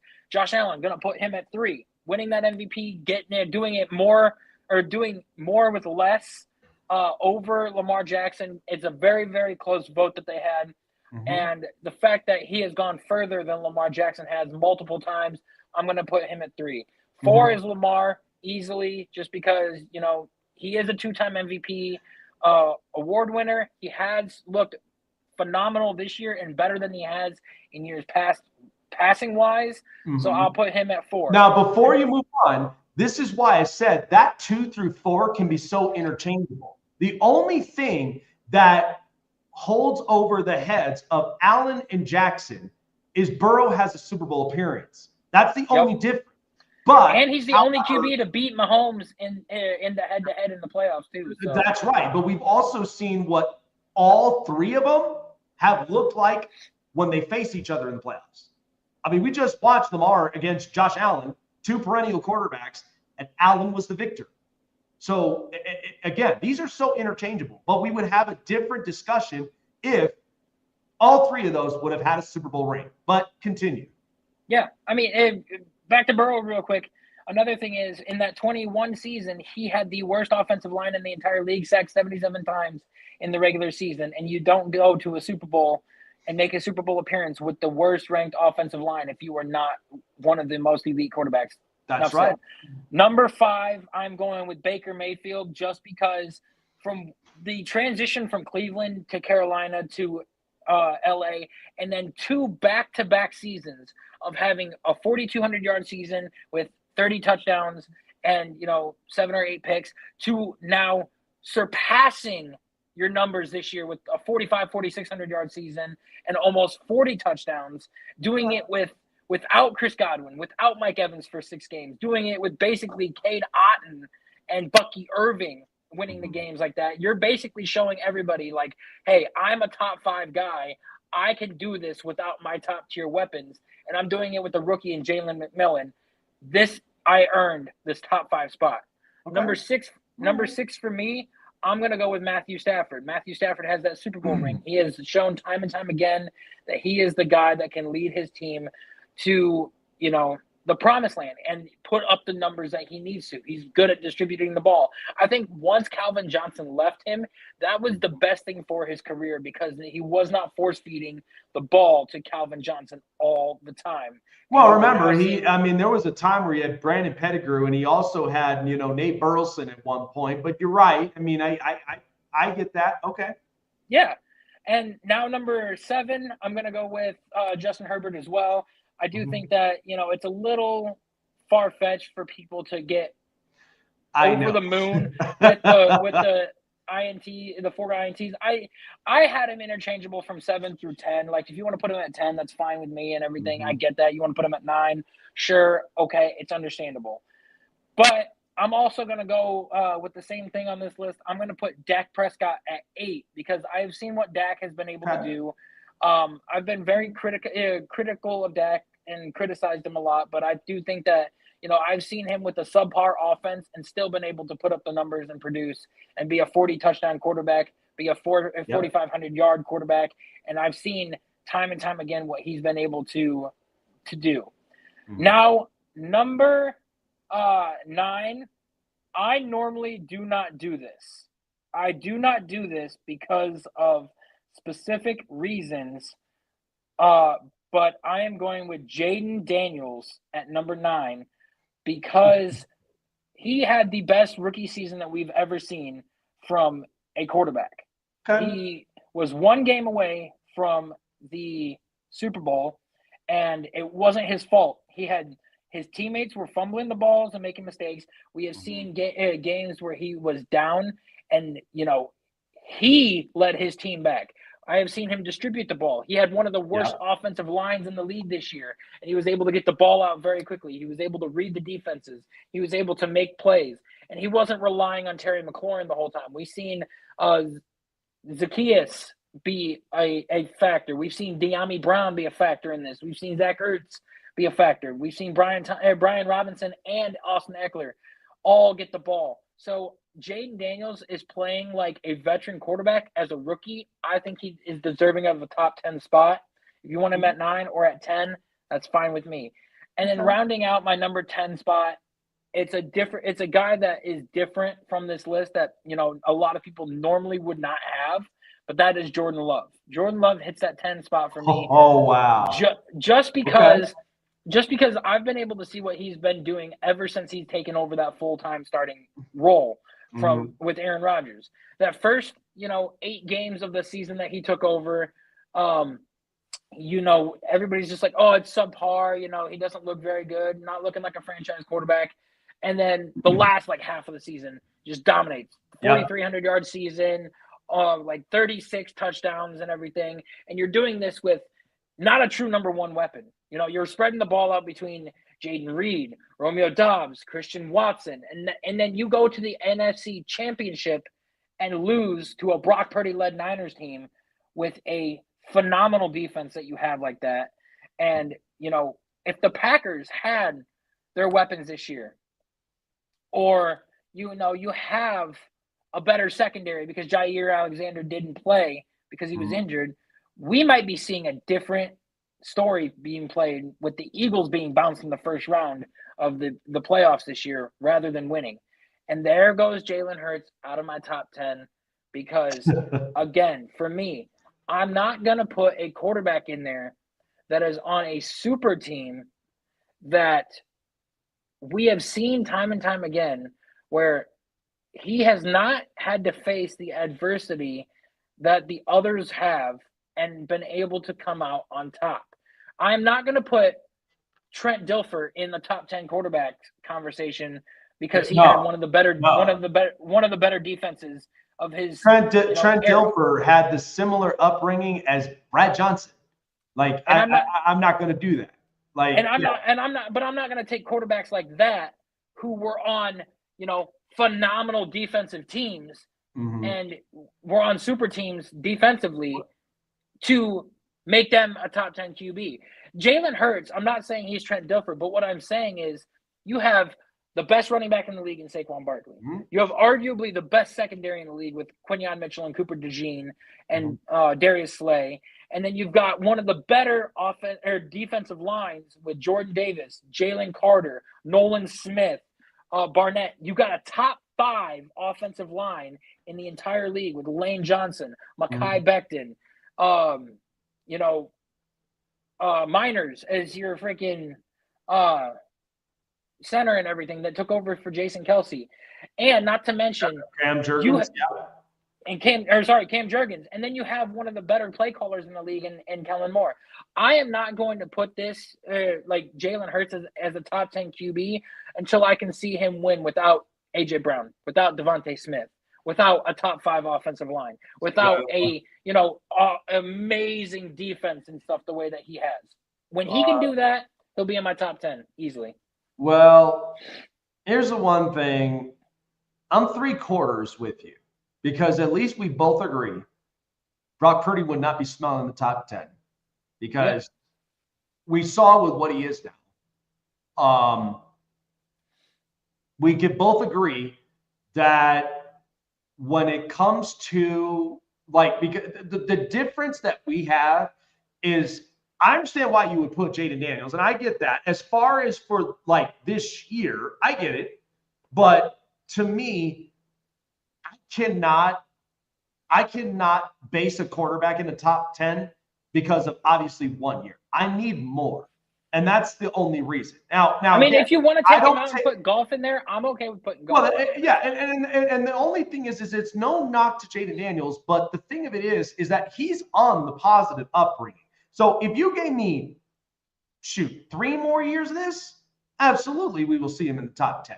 But as of right now, I only have a rookie sample size. So I'm going to put that aside because, again, at least we agree that is kind of the thing because it's 1 year. It's hard for me to really try to do that.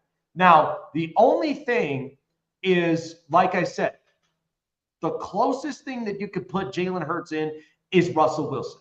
That's the closest thing that you could put it at.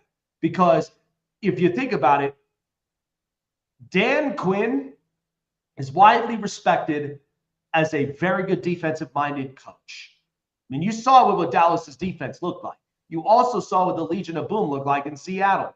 Whereas Vic Fangio is also in the same category because I've watched Vic Fangio with Chicago, and that defense was scary as hell.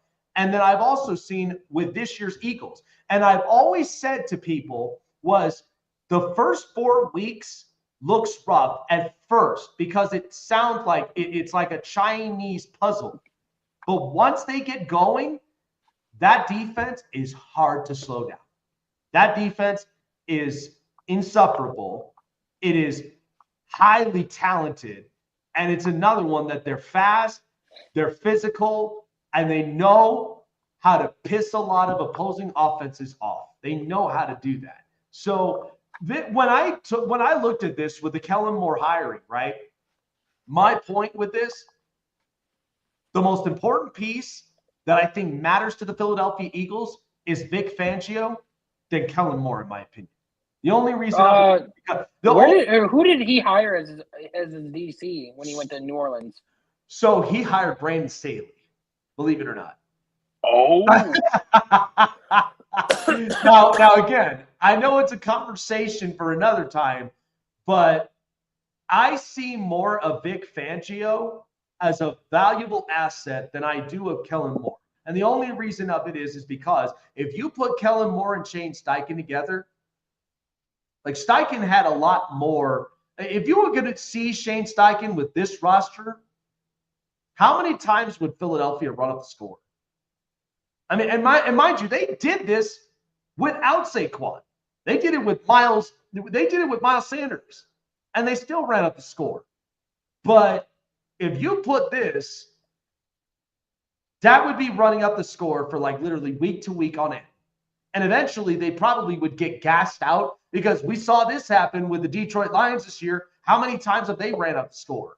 And then they eventually got gassed because those don't always happen every week. Eventually you're going to have to slow down. Eventually you're going to have to win those close games. But you also don't want to take a foot off the gas. So again, I just think the crossroad that we're hitting with Jalen Hurts is because me personally, I've watched the sample size in 20. I've watched what he looks like without A.J. Brown in 21. And even with the somewhat run game they had, was not close to the run game they have now with Saquon. So, but when they upgraded in 22, still without Saquon, they have Miles Sanders. They still ran up scores, and they were efficient, but they were not quite over the top. And I think a lot of that is because accounting for the defense. Because remember, they gave up, 38 points to Kansas City in that Super Bowl? That's not good for a defense. And this defense gave up 22. That's why I'm like, when I look at this, Vic Fangio is so important to this team because without him, that defense won't perform the same. I guarantee you that because you'll be looking at a completely different language of this defense than you would when you have Vic Fangio. I'm telling you. And like I said, your opinion is your opinion, much like everybody else's. But I tried to at least break this as evenly balanced and unbiased as possible.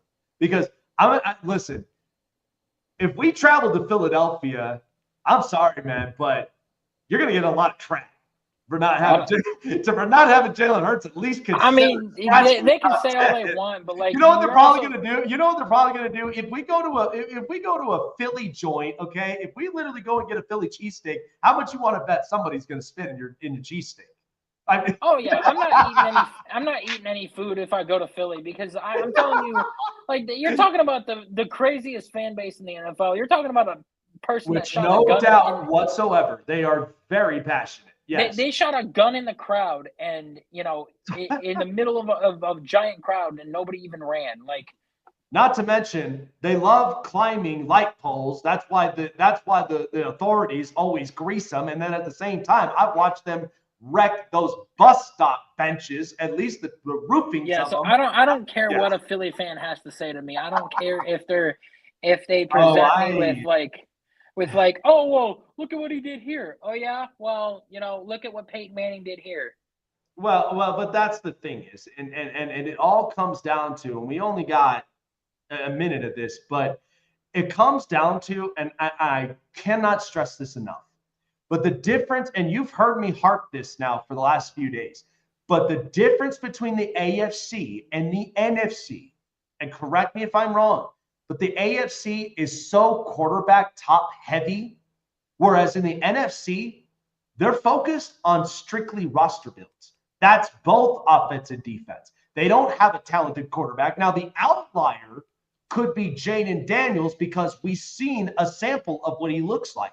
He could potentially run the tables in the NFC for the next 10 years, but that's hypothetical. I don't have a crystal ball, but that's what I'm predicting. I mean, I like with everything that's going a lot better, like depending on what Kevin O'Connell can do with JJ, if he gets him back on track or gets him looking well, and then if Ben Johnson Caleb can get Caleb to look, at like the guy. And what happens if Cam Ward ends up coming into the NFC? If he goes to the Giants and everything, then you're going to start seeing 4 good quarterbacks in that division rather than 3. Yeah. So, and the thing is that as it stands right now in the NFC, the top 5 quarterbacks that you would know right off the bat in the NFC, Jaden Daniels is one of them, Jalen Hurts, Matthew Stafford, Dak. I'd say Dak, and then Jordan. Brock Purdy. Well, him, and then it's a toss-up between Jalen Hurts with Jordan Love and with Brock Purdy. But I think Love has more of an upside than Purdy because Purdy's accounted for an offensive scheme set. Whereas for Jordan Love, the problem this year was he showed more gunslinger, and that's why his touchdown interception ratio. I feel like he also wasn't healthy enough too. I feel like he had. Well, that comes into effect. That does come into effect, and I agree with that. But at the same time, he still showed spurts of raw talent. That's why, and think about this, because look how long it took for Josh Allen. Josh was raw, and eventually when he got the coordinator to clean some things up, he became more efficient. Now his physical gifts are now a strength to his rather than become a liability. Because we also didn't see Jordan play for 4 years either. So, well, there's that does come into play. And I understand that from an experience standpoint. But like I said, if you this is my hypothetical with Jordan Love and what will change for next year. If you gave me all season long the second half sample of his first year as a starter, dude, he'd be having MVP numbers. Like, that's the hope that I'm hoping for Jordan Love, because if that's the case, then we can revisit this conversation. We can. If you put Jordan Love on that Detroit Lions team that's in the playoffs and you replace him with Jared Goff, that Lions team goes to the Super Bowl. You know what I said to a lot of people? Imagine, take out Patrick Mahomes, but if you imagine Josh Allen, Lamar Jackson, Joe Burrow, Justin Herbert, I'm holding up on Trevor Lawrence right now, but could you imagine those quarterbacks in the NFC and even CJ Stroud with that roster build? I don't care what team it is, but roster build is so important for the NFC. Whereas look at the Cincinnati Bengals. They're so offensive top heavy, but their defense sucks. The Chargers, their floor literally was the talent around them, okay? And they had to change a culture. Granted, the only thing is that, yes, Justin Herbert has had talented players. There's no doubt about that. But he did not have the consistency from the coaching staff around him. And at the same time, those were bottom-tier defenses when Brandon Staley came in. It's horrible. And with Josh Allen, the problem is no offensive line and run game. That's the knock.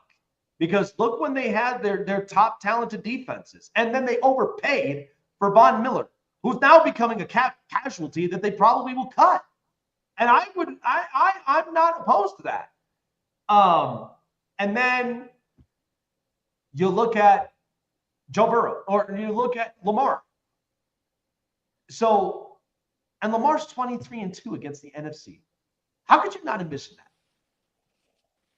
that? Some people have different perspectives than we do. Yep. We don't have crystal balls, but we understand from watching the film and watching the skill set. And it is what it is. I got to take a break now. I really got it. Like I said, I can't stress this enough. But chasing myself here on the Snake Sports Talk Show. We'll see you guys tomorrow. Next episode. Take care, guys.